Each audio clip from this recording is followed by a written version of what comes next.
بالکل وہی سنی آتا ہے اور کسی کو توفیق ہی نہیں ہوتی کہ میلاد میں آ سکے. یہ اللہ کا ہم پر کرم ہے.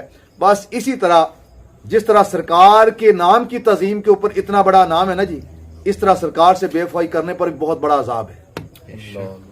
جس طرح سرکار کے نام کی تعظیم کی برکت سے 200 سال کے گناہ بخشے جا سکتے ہیں نا جی، اسی طرح نبی کی بے ادبی، بے حرمتی اور ناموس کے خلاف جانے سے کروڑوں سال کی عبادت منہ پہ مار دی جاتی ہے. شیطان کو کس چیز کی سزا ملی بھائی؟ شیطان نے کسی کے پلاٹ پہ قبضہ کیا ہے؟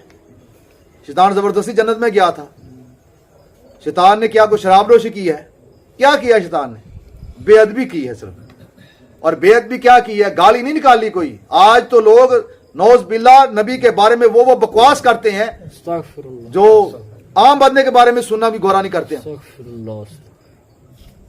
تو ہمیں اللہ رب العزت نے پہلے پارے کے اندر ہی آدم علیہ الصلوۃ والسلام اور شیطان کا قصہ پہلے پارے میں سنایا. اس لیے کیوں سنایا؟